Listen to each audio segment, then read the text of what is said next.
Good morning. Good morning. It is the last day of February 2022. I am here. You are here, but you're really not. You won't be here until later today or tomorrow. Let me get the microphone where it makes a little more sense. Of the three channels I run, this one did the best yesterday for impressions. Now, the channel is literally a week old, and it did the best. 42 impressions. Going to be a slow growth at 42 impressions. Anyway, second consecutive live stream. I didn't live stream on Saturday. I was tired. I was tired last night. I think I went to bed around 9. I look at myself right now and I look very different because of my new sweater. Mock the sweater all you want to. I like it. I don't know why. A little flashy for me. The lines aren't perfect like you can see in the back. I don't know if you can see the back. They're not the same as the ones in the front. But I like it. And I'm going to wear it. I'm going to wear it till it falls apart. Because that's what I do. Oh, gosh. Monday morning, always dicey. Always dicey to get started on a Monday morning, but we're going to do it. It's going to be fine. Good. People coughing in the background as they are who they are, and they're allowed to cough if they'd like to. Anyway, what do you got going on today?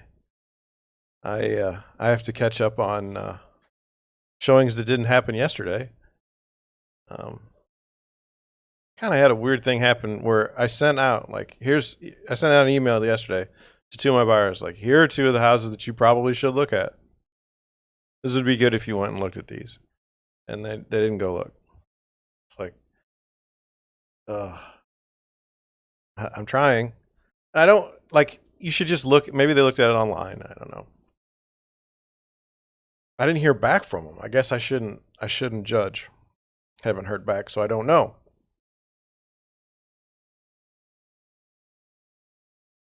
A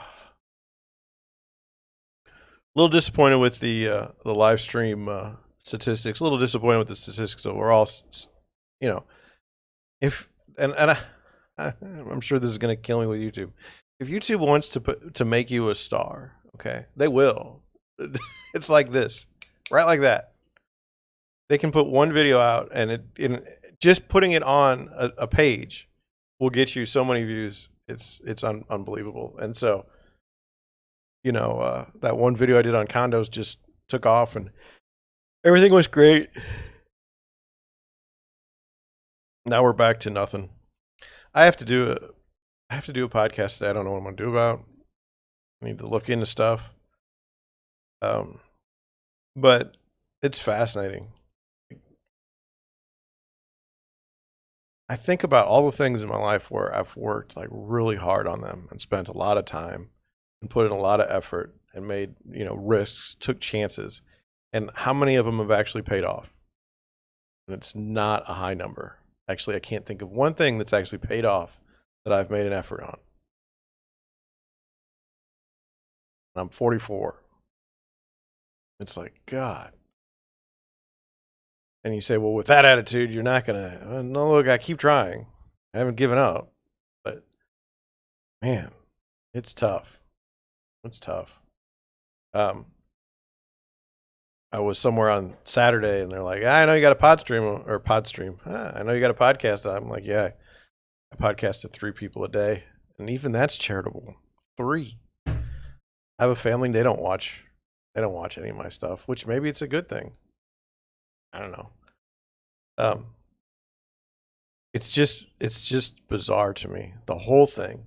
Here's what I like. I like to be able to produce content about real estate so that if people, want to know about me before they call me, they can. Like, I had a lady on Friday who a friend of a friend referred me, and she said she's not going to call me until she looks me up on Google. I'm on YouTube. Look me up. I'm here every day, except for that Saturday. I think there's been realistically 3 days since I started live streaming that I haven't live streamed. And on the podcast episodes, I've been struggling with those lately. And I sure would love, just so you know, if it's 2 years from now, I'd love any assistance you can give me, even 2 years from now. It's a good deal, the podcast, but I've run out of like ways to talk about things. I mean, do you know how many people shoot their neighbor? Like, it happens all the time. Or how many times a dog will, bite the neighbor? Or how many times the neighbor will kill the dog? Like, you wouldn't believe, like, at least once a week. So that's, and so you get into these topics that I want to get into, like, like the kind of the emotional spectrum of buying a home, the things you're going to feel ahead of time. And those are great. But I mean, for every one of those, there's like 7 dog stories. So that's no good. I don't know. This morning, the sleep last night was, I was tired. I went to bed and I got up at like 2. And I just stayed awake until like 4:30. And now I'm just a mess. So,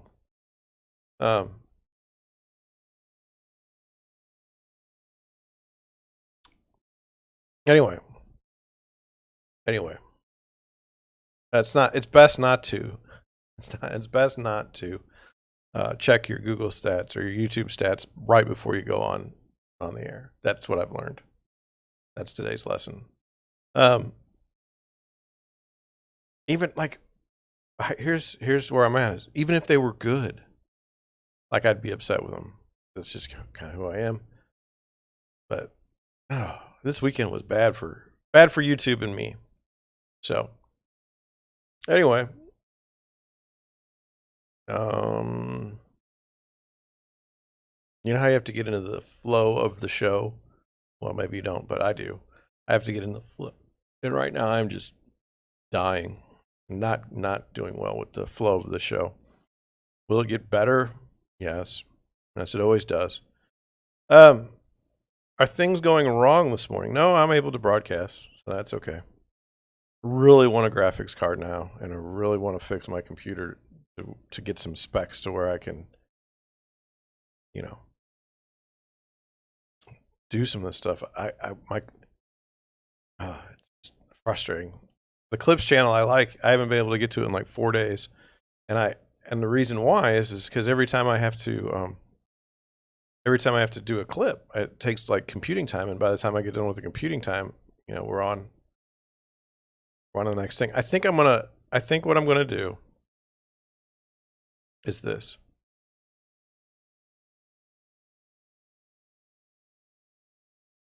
The podcast episodes will be in 4K.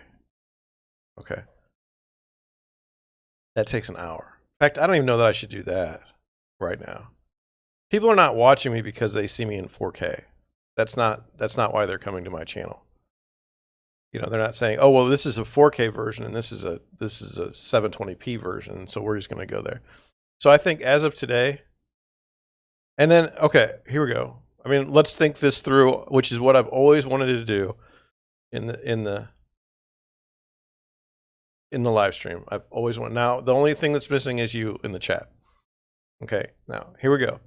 Here's my problem. I'll state it as best I can. I can't run clips that fast with my computer. It takes me forever. But I was running them in 4K, and now it's like, why am I running things in 4K? And I was running the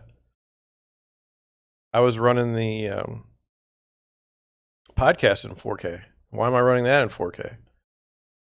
The argument was, well, because it's timeless. Someone will be able to go back and say, "Oh, well, that's wonderful. It's really well done." I don't care right now. Like, there's no one watching. Why am I spending all that time? So as of today, I'm cutting everything down to regular.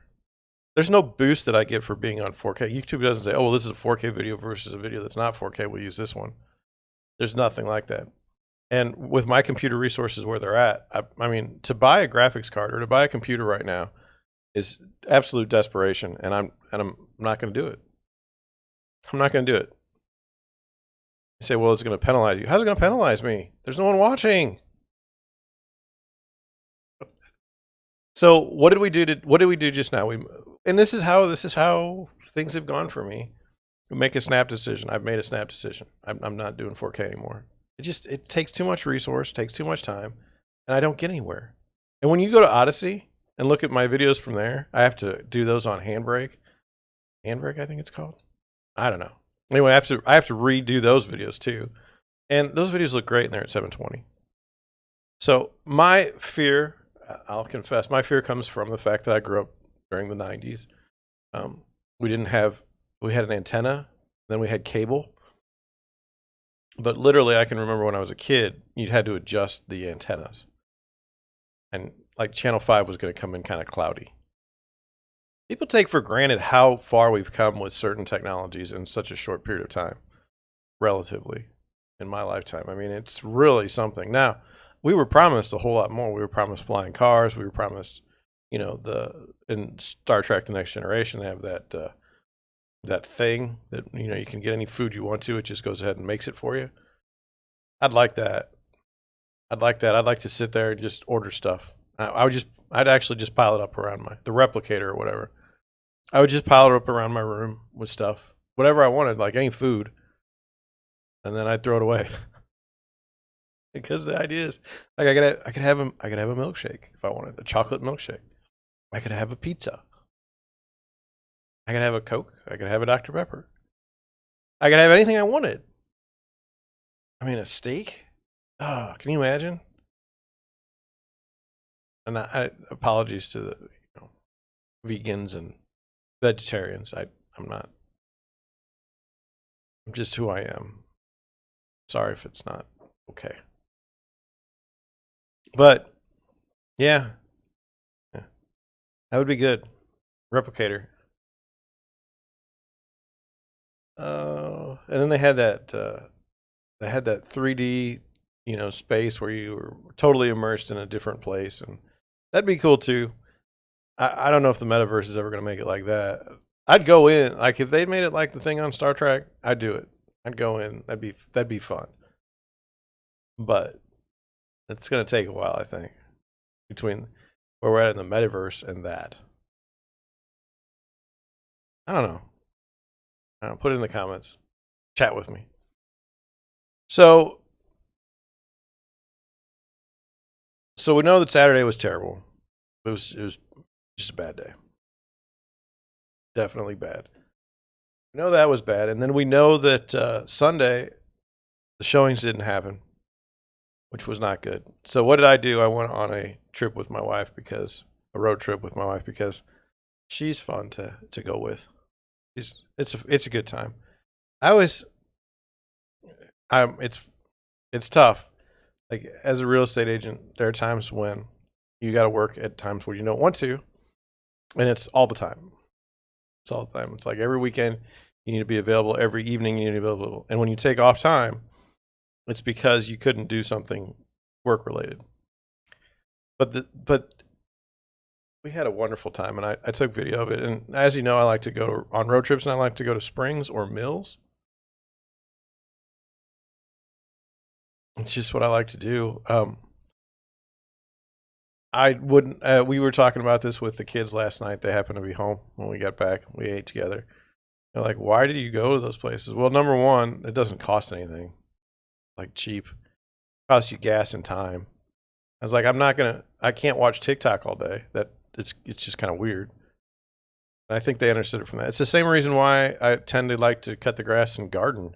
I don't garden like, the best gardener in the world, but I'll get out there and I'll cut the grass and I'll weed, and my wife's better at that than I am. But I mean, just doing things, you can, maybe you can see, maybe it's transferred through the screen. None of this stuff tech-wise goes perfectly. Like, I'm not broadcasting to 100,000 people. I'm not broadcasting to 10 people right now. Okay? And for all the talk about the algorithm working and helping me, It's kind of bullshit. No offense. If you take the algorithm, if you put me on the first page, I'll be fine. If you don't put me on the first page, I'm not fine. Any steps between getting to where I'm at and the first page is what we're in, is the struggle. And it doesn't, you know, it's just where it is.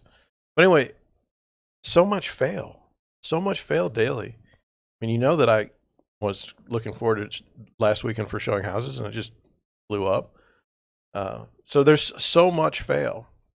And so when you can go outside, when you can go, like we went to the spring yesterday, when you can go and do gardening and stuff and not fail and not spend a bunch of money, it's pleasing. And it's pleasing at this age. I don't think it would be pleasing at age 20. At age 20, you do something and you screw it up. You don't even realize you screwed it up. Like you're like, not smart enough to know what's going on. No offense. I'm sure I'm just saying from a perspective. I don't want to smear anyone in that way. I'm just saying from my perspective, I was not with the program enough in my 20s to appreciate the small things in life, like gardening, like going to a spring. So we went to the spring. It's called Blue Spring. And the drive to the spring was phenomenal through the Mark Twain National Forest, but a different route than we normally take. And then when we got to the spring, there was a 2-mile long dirt road to get there, up and down like hills. And it had, we got that ice maybe a week ago, well, Tuesday or Wednesday of last week. And the ice was still on the ground, and a combination of ice and mud. So I haven't looked at my car today. I just haven't gotten to it. But I can't imagine what's going on with my car on the sides and stuff, because this was some of the more rugged terrain I've ever been on. And so we're walking. I mean, we're driving, and at one point, my wife's like, we couldn't turn around because there's no space. But she's like, I just want to get to the spring and go. Like I'm not interested in this anymore. And I get it. You know, I was a little nervous myself. I mean, these things were like cliffs, this road, and I mean the car was doing fine. Actually, the one time the car didn't do fine was when I was driving like 60 miles an hour and the transmission shifted poorly. But that was automatic. That was the computer doing that. That wasn't me. But so we get to this spring, and when we get down there, she said it's down. I mean, right. I think it's on the Current River. Do you guys know what a spring is? Spring is this thing where like water comes out of the ground naturally, right? And people talk about like how they bottle the water and shit. I'm sorry, I didn't mean to curse again. I'm having a rough day with that, but it's just unbelievable. This particular spring, Blue Spring, it puts out 86 million gallons a day of water, and it's 300 feet deep, and it just comes out of the ground. Just bizarre. I mean, I say bizarre because, you know, I grew up here in the city, well, the suburbs, and, you know, water comes from a pipe. It's obvious. And so to see this water just come out of the ground, just amazing. So anyway, it was muddy, the hike, and so obviously we had to pitch all of our clothes into the washing machine when we got home. But I'll show the video. I hope it looks good. I'm going to put it up here for you. Here we go. Now I'm going to transfer over. And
Thank you for, I don't know, thank you for enjoying the springtime with me.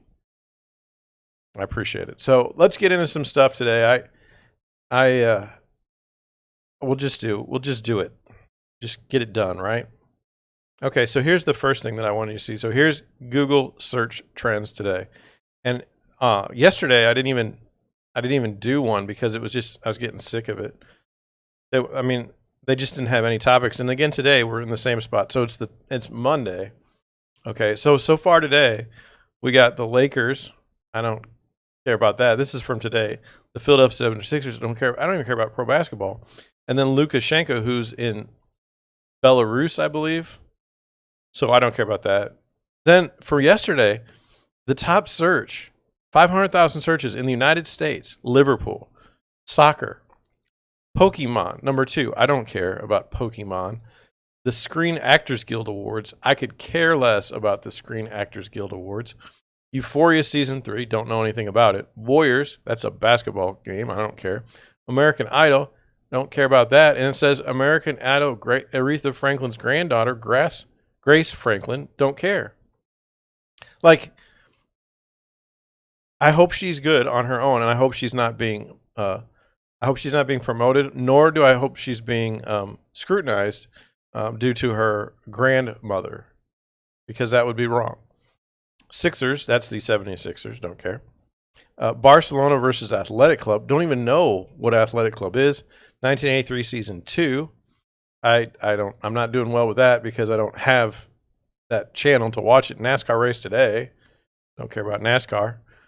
Suns, that's basketball, don't care. Dow futures, this was yesterday. What do I care about the futures for Sunday unless I'm in the futures market?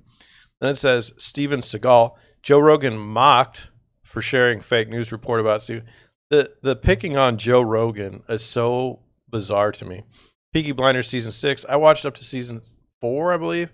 Got really violent, and I got kind of tired of watching it. So now that there's another season, maybe I'll get into it. But I thought it was closed. I thought it was over. So the fact that it's not. And there's Dope Sick. Killing Eve. I got nothing. Kosovo. I don't even, that's not a good plan. Not a good plan to talk about because I'm not where I need to be on the subject. Auto Club Speedway is where they had the race, the NASCAR race, and Ohio State basketball. I mean that nothing there. But you know what's missing from there that's fascinating on a Sunday? Where is the Ukraine stories? Where's the war stories? My understanding is that they're sitting down for peace talks, but that didn't make the news. At least the trends. That didn't make it. But we had all kinds of war talk the day before. So fascinating. Fascinating 2 ways. One, I think that there's something that we could consider like manufactured search. Okay. And then there's like a real search. Okay. Manufactured search to me is like movie stars, like movie houses, producers, creators.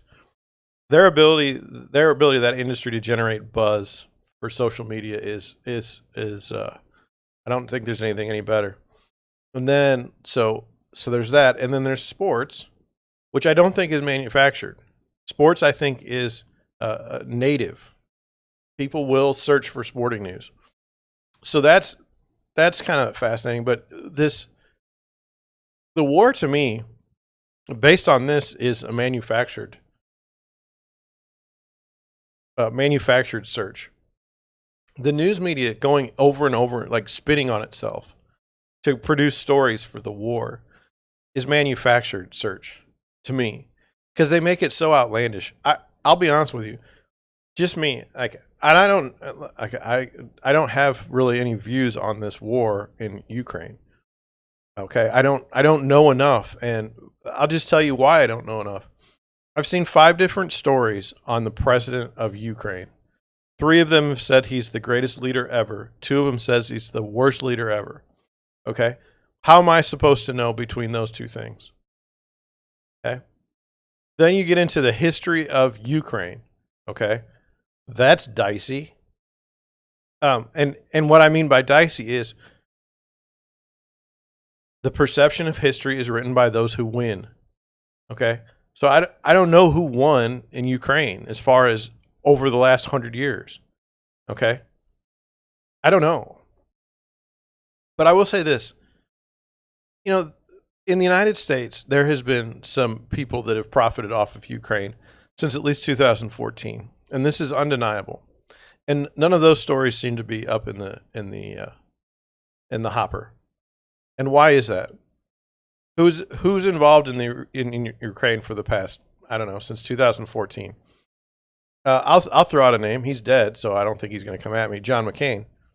What was John McCain doing in Ukraine in 2014? What was John McCain doing in general towards the end? Is he working for America's best interest? No, he's dead. He can't defend himself, and I'm sure he would have his little cronies come and attack if I were anything worth attacking. But again, I've got like four viewers, so I'm not really worried about McCain. There were other people, maybe on the other side of the aisle, that were also involved in Ukraine, but we don't know the extent of it. You can say on the Republican side, you can always trash a Republican on a tech platform. That's easy. Try to do it the other way and see how it goes. Not that believe me, I do not care for the Republican Party and their shenanigans. But I'm just saying, most people with half, I wasn't going to say half a brain, but most people can see the absolute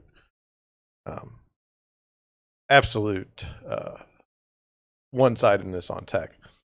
Now, that's probably not going to get many more viewers, and it's probably not going to give me the number. It's not going to get me on the first page of Google today. And I apologize, or on YouTube. Anyway, so there was nothing there. And I like to bring stories. I like to bring knowledge to my crowd, my crew. This wasn't going to work. And so I looked at something a little different today. I went and I looked at the real-time search trends. Now, these are the search trends right now, okay? And so they're different. Like they're just always going, they're always going up. But anyway, I found two stories on here, and I wanted to talk to you about them, mostly because I don't know what the hell I'm talking about, and I think it's funny.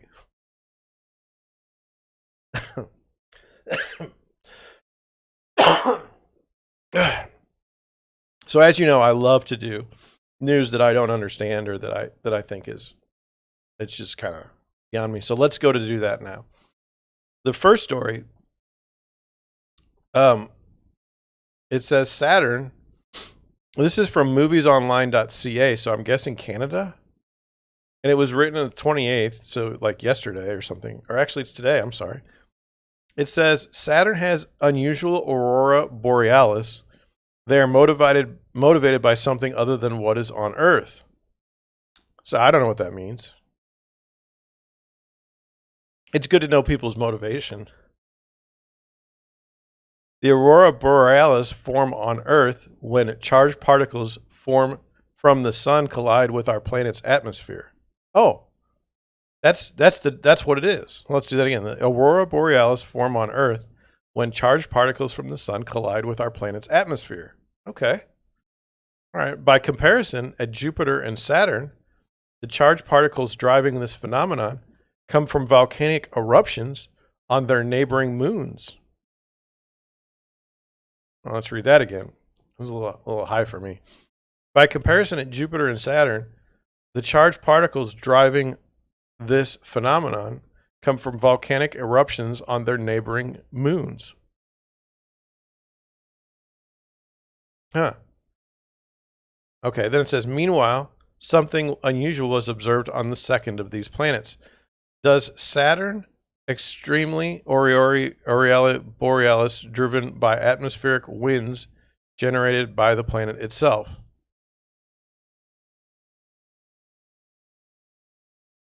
That's not even a sentence. That's not even a sentence. So then it says, the researchers used the W.M. Keck Observatory on Mauna Kea in Hawaii to study the type of winds that circulate around the gas giant's upper layers.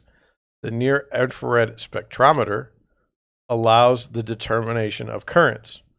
As a result, researchers determined that the Saturn's weather system is powered by the thermosphere.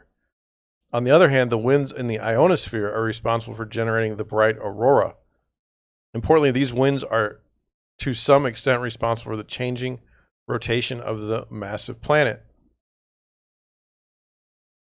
So because they this is just what I'm reading. So because they studied the winds,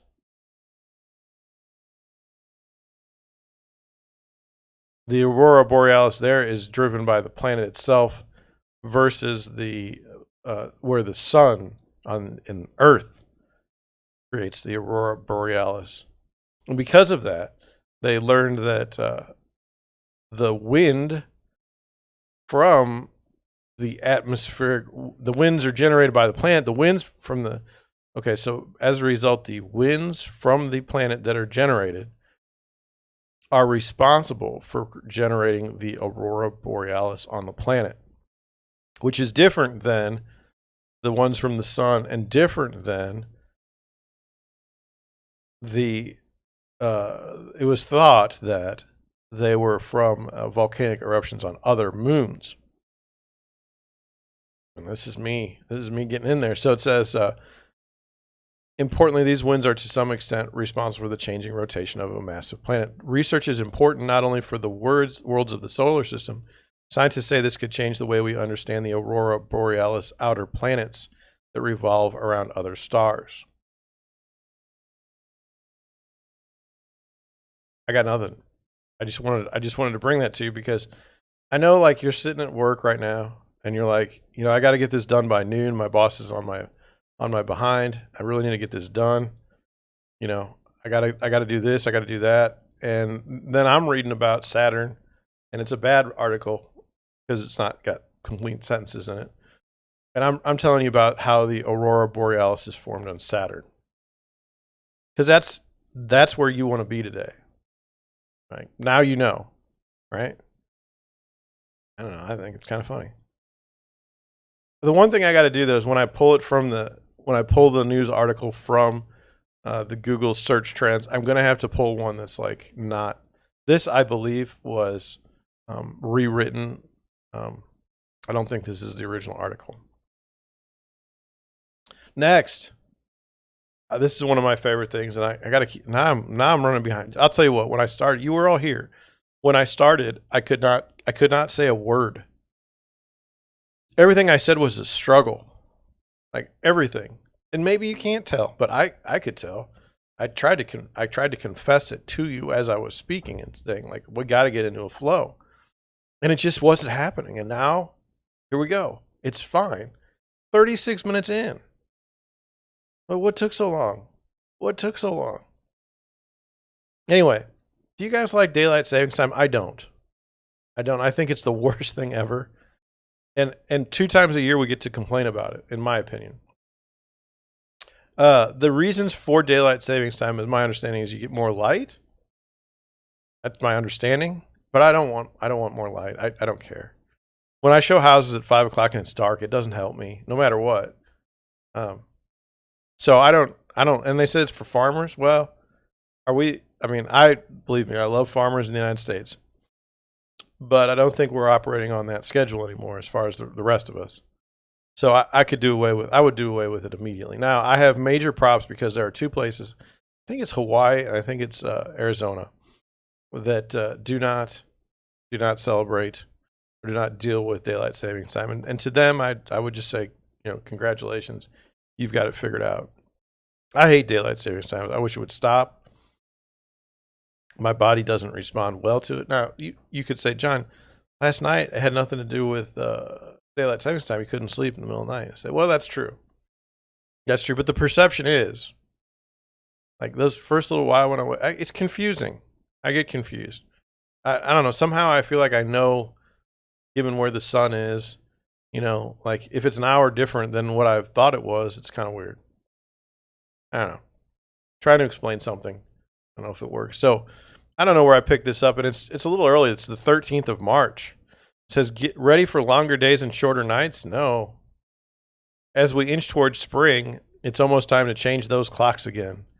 Standard time will give way to daylight savings time on March 13th at 2 a.m.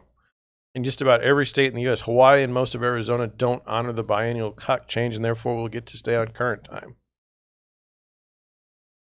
It says, while daylight savings time will usher in later sunsets for the months ahead, something many eagerly anticipate during the long nights of winter, it also means we lose a precious hour during the weekend when the time change places. I don't care about that. Like, I lose hours daily. No big deal. Research suggests that the disruption can have negative impacts on people's health, including sleep loss and heart problems. It can also mess with the body's internal clock, which is in turn linked to obesity, depression, and diabetes, among other issues. Additionally, studies have associated the period right after time change with increase of traffic accidents.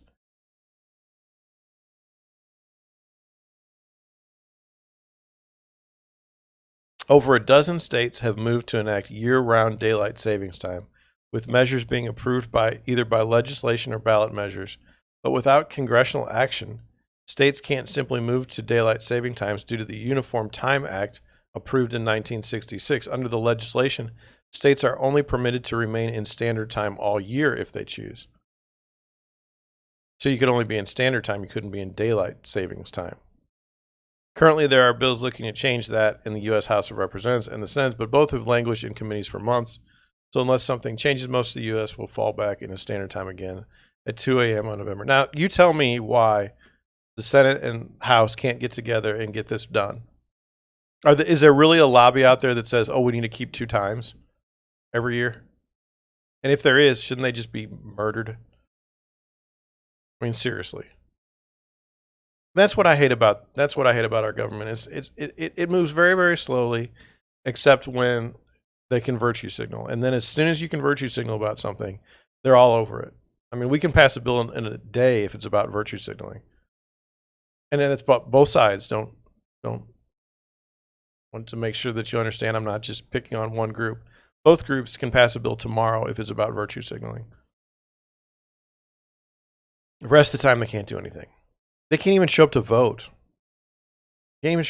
So I have no interest in daylight savings time. I have no interest in government solution. And what was the government doing in 1966 where they needed to write a bill? I mean, who's alive from 1966 that thought that was a good idea? Like in Congress? Joe Biden? I mean, who else has been there? Pelosi? I mean, these people have been there forever. They've totally outlived their usefulness. It's a terrible system we're in. I hate to speak against the government like that. I'm a citizen, but they've really let us down. Like, really let us down. But I guess you can only be let down if you had expectations, and then that's on me, right? I mean, what you're taught in school, or what you used to be taught in school, and what's real are so far from the truth. It's absolutely unbelievable. Let's get into, so if you want to do like, John, what are your political positions? I'm anti-daylight savings time. Or I'm just anti-changing the time. Just leave it the same time all year long. Whatever time you choose. I don't care if you want to change it all. If you don't change the time, I'll figure out whatever the number is. It's okay. If you want to make midnight at noon, I'm fine with that. I'll deal with it. It seems to be the same. I mean, really, as long as we're using the 1 to 12 time frame, I mean, it's not going to change at all. I don't know if that was brilliant or stupid, but I did say it. Anyway, yeah, I'm not daylight savings time. This is stupid. And whoever was around that said this was a good idea, seriously. I was going to do Toledo, Ohio luxury homes. The top home in Toledo, Ohio was $586,000. I'm not really, I mean, seriously. I mean, I live in St. Louis and we have homes that are like $6 million. And I know there's one that's $20 million in Wentzville. So if you can't even get a house that's over $1 million in Toledo, I don't think I can spend time looking at it. It's not interesting to me. But now what I want you to see on this one is, this is rigged in such a way that's fascinating. Okay, this house isn't real. Okay, Timber Creek Trail, not real. This house is 19 Peak 8 Court. Okay? Nest Seekers, Colorado. The second house, $16 million. Same stuff. 19 Peak Court number 8. as a new listing. The third one is 19 Peak 8 Court. These two are the same listing. Okay. So I don't know what they're doing, but they've really got this rigged. So we'll look at the first one and then that's it. Okay. As far as for this particular house, because there's repeats. Okay. 33 pictures on this one. 162 days on the market, 3-car garage. Listed in what is that, September? Yeah, September of 2021. And let's just take a look. I mean, it's right next to a mountain. Look at how they have to build that house on that cliff like that. Isn't that amazing?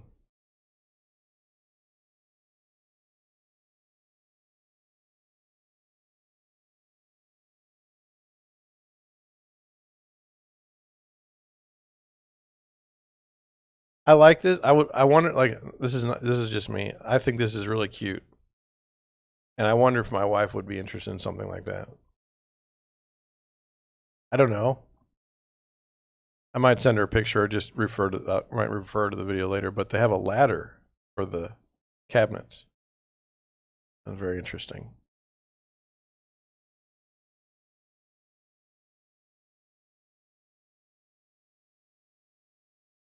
I mean, look at the world we're living in that you can create such a thing. I mean, it's just gorgeous. And 16 million, yeah, that's a lot of money. But as long as you have food at this place, I mean, you're golden. You could stay here forever. Look at that, a hot tub. Unbelievable. Unbelievable. So that's cool. Let's look at another house then. This one is listed by the same people, Nest Seekers, Colorado. So I don't know what's going on. I don't know, if there's something. I don't know if there, I don't know if there's any games being played. I don't know. Okay. But let's take a look at this one here. This is 33 Iron Mask.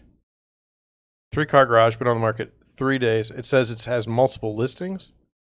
So I don't know. Like, let's look at the property details. Maybe it's in a neighborhood, but I don't know. Let's just look at this and I don't think it's the same house. If it is the same house, then we'll move on. Is it the same house? I can't really tell. I don't think it is. It's not. You tell me if I'm wrong. Oh, it's got a little play area for the kids. That's so cute. This is very interesting how it has these little nooks and stuff,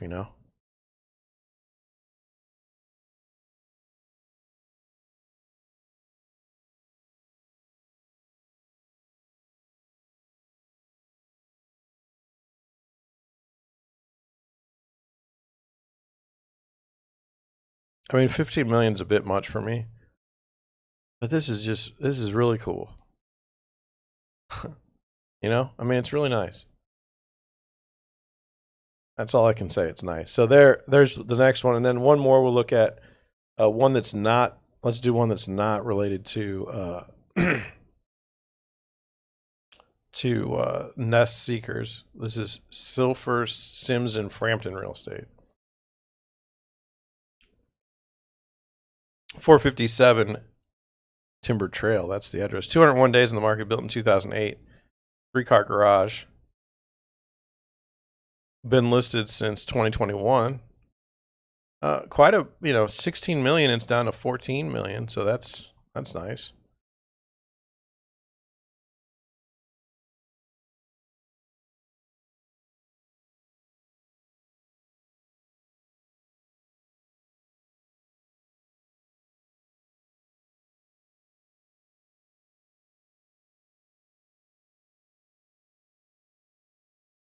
Oh, they got a picture of the place in the spring. That's nice.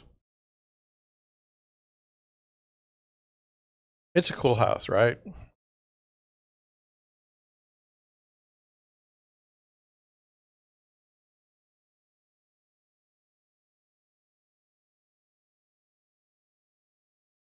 Nice theater room.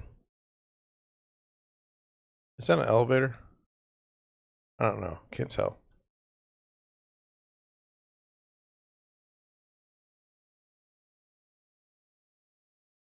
Little bunk beds. That's nice. Nice. So I picked Breckenridge over Toledo. And if you're upset about that, I apologize. I mean, seriously. Let's get to our articles because I thought they were interesting. I don't know, maybe you will too. Here we go. So what are the pros and cons of working with a mortgage broker? I've often wondered that myself. Like, I typically work with banks, credit unions type. But recently started talking to a mortgage broker. I think we're going to do some business together. Sure would be nice to know what the pros and cons of working with a mortgage broker are. It says, when searching for a mortgage, you might work with a mortgage broker. The goal of working with a mortgage broker is to ensure you're securing the best rates and terms. However, after the real estate market crash in 2008, the industry came under scrutiny, so there's still some residual doubt about working with these professionals. Okay. It says, you might worry a mortgage broker doesn't actually have your best interest in mind. In reality, when you work with someone ethical and experienced, they can be an asset. I agree with that. That's true in real estate too. You might worry that a real estate agent, I'm just going to change it. You may worry that a real estate agent doesn't actually have your best interest in mind. In reality, when you work with someone ethical and experienced, they can be an asset. That's where I'm at. It's just hard to find that person. As with anything else, so there's pros and cons if you decide to work with a mortgage broker. It says working with a mortgage broker is an alternative to working with a bank. A bank or mortgage company is a direct lender. These are financial institutions that originate, process, and fund loans. The company that handles your loan process is the one that lends the money. That's probably true. I'll agree with that. However, they may be originators, but I mean, maybe 50% of lenders in that space are going to sell your loan to someone else after they originate it. A mortgage broker is a middleman, and the goal is for the broker to match you with the right lender for your needs. Brokers work with wholesale mortgage companies, so they're your primary and unified point of contact to compare multiple loan options. The following are some pros and cons of working with mortgage brokers. Okay. All right. Let's do this. The pros. What are the pros? When you work with a broker, benefits include brokers have access to interest rates and low prorate options from various lenders, so they might be able to get you a more specialized project well suited to your needs. Okay. Comparing numbers of lenders is time consuming on top of everything else that can help with buying a house. Brokers can help manage the legwork, and they can also make sure you can steer clear of lenders with adverse payment terms that might be otherwise buried in the fine print. While brokers do a lot of the heavy lifting, so to speak, you still need to do some of your own research before meeting with someone so that you're going to be better prepared to assess the skills and qualifications of the broker. Now, are you going to know the skills and the qualifications of the broker? Is that your main business? Like, is that what you do daily? No. Probably not going to be able to do that. You're probably going to be like, is the person nice? Do they have food on their shirt when I meet with them? You know, I mean, that's about what you're going to be able to divine. It says, since brokers work exclusively with lenders, they may have better access. Some lenders won't let you directly get in contact for a retail mortgage. I don't know what that has to do with anything. It says brokers can get special rates if they generate a lot of business for a lender, and you wouldn't be able to do this on your own. Okay.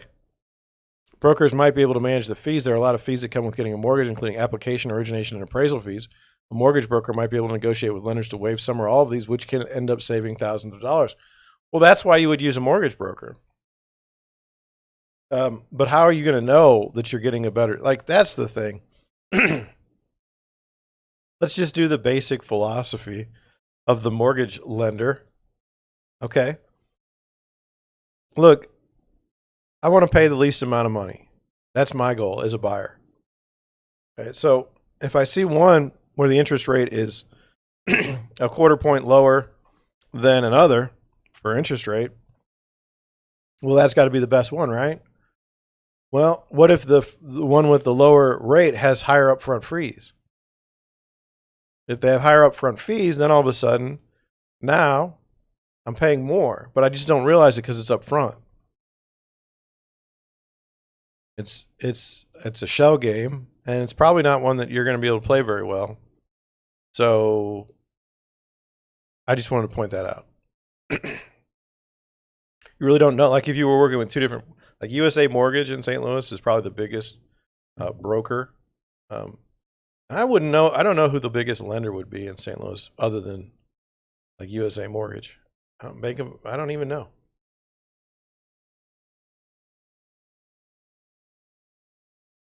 I don't know. It doesn't really bother me. I've never had any trouble getting access to good lenders over time. If you said to me, like, hey, do you have a good lender in mind right now? Yeah, I have 3. Okay.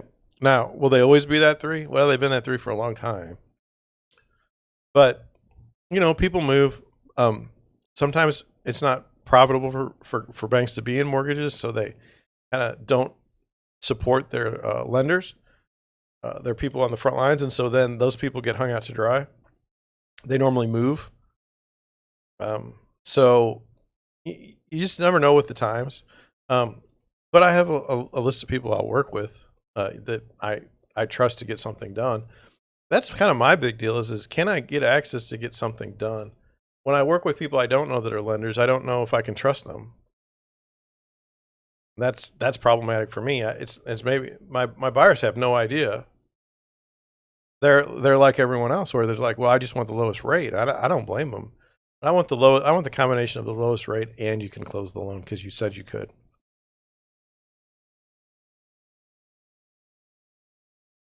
This is what I think. So anyway, what are the downsides of working with a mortgage broker? There are some downsides you have to weigh. Well, let's see what the downsides are. There's no guarantee that a mortgage broker's interest will be in line with your own. Mortgage brokers get a fee when they bring business to a lender. The fee may be based on the amount of the mortgages. So you could see how if you're working with someone, they could steer you toward a loan that's more than what you want to take out. A broker's goal is to maximize their own compensation. That's why many earned a negative reputation after the 2008 housing market crash. Well, there's no guarantee on anything in life, okay? And as far as mortgage brokers putting you in a mortgage that pays better for them than it does for you, I mean, that's something that could happen. I agree with that. But that could also happen in a regular mortgage company. That's just the way it is. It says some mortgage brokers may offer you the same terms and rates that you'd get from the lender anyway. You should probably still shop around and make sure what you're getting from a broker is the best deal, increasing the amount of work you need to add to and negating some of the benefits of working with a broker in the first place. I agree with that. And this comes down to timing. Once we're under contract, we got 30 days to close this thing. We got to get a survey. We got to get we may not have to get a survey, but we're going to have to get a appraisal. And those take like 2 weeks, 2-3 weeks. So we're at 21 days. If there's an inspection clause, we got to negotiate that. Our inspection contingency, we're at 21 days on that. I mean, and we're trying to close in 30 days. What do you think? That's just where I'm at. Tough. It says a mortgage broker might be paid by a lender or by you. Interesting. Let's read that again because I didn't really understand it the first time. So a mortgage broker might be paid by a lender or by you. If the lender covers the fee, then again, you might need to question whether you're being steered toward a loan that ends up being more expensive so the broker can increase their commission. You need to be clear on all fees up front before you agree to anything or work with a broker.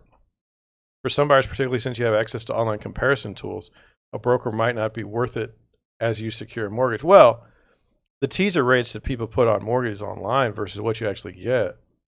I mean, come on. That's not any different. Interesting. I've not really seen a fee-based mortgage broker in St. Louis yet. I'm sure they exist.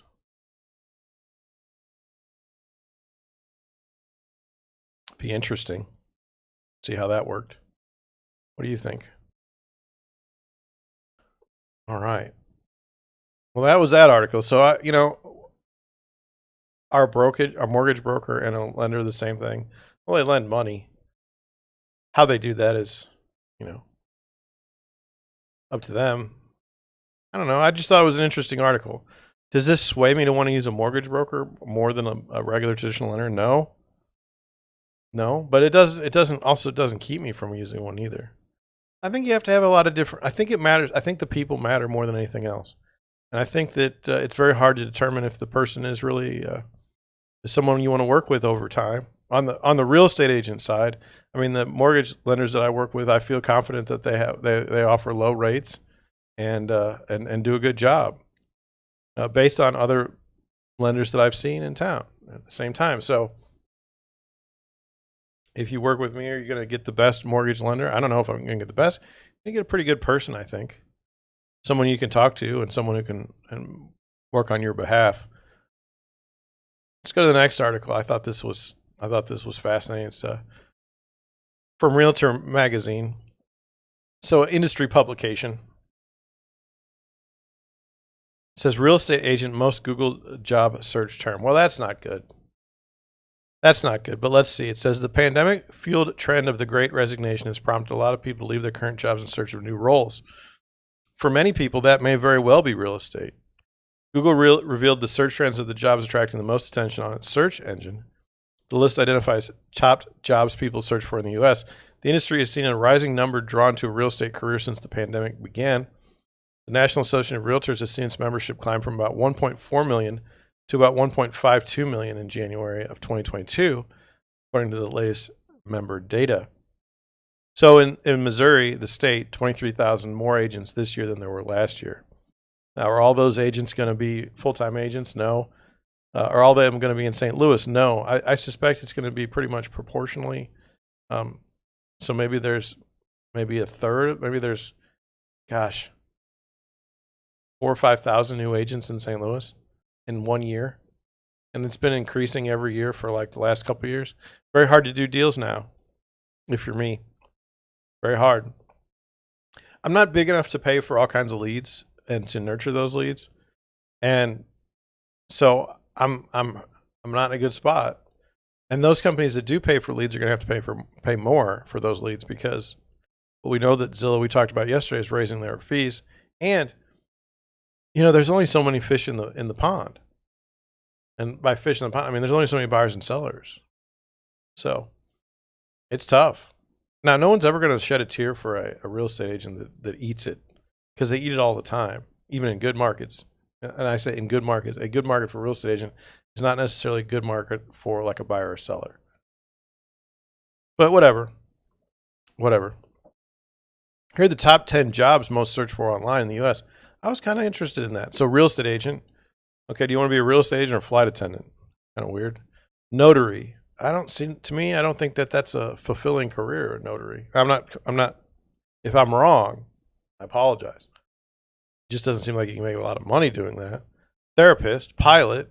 I mean, how do you go be a pilot? You have to go to school, I think. And anyway, firefighter, personal trainer, psychiatrist, physical therapist, electrician. Okay, so it says the 15 states where searches for real estate careers dominated were California, Washington, Wyoming, North Dakota, Nebraska, Minnesota, Kentucky, Tennessee, West Virginia, Pennsylvania, New York, New Jersey, and Vermont. I was just reading those quickly because what difference does it make where it was? I can't imagine people want to be these jobs. And I mean, I'm in the business, and I can't believe that. I mean, I know it looks very simple on the outside. I get it. If you have a big family and they don't hate you, it might be worth it. Unless somebody else in your family is a real estate agent, then you're in trouble. Because now you got to fight on your hands every Thanksgiving and Christmas. Then you should call me so there's no fighting. They'll both hate you. Boy, I don't know.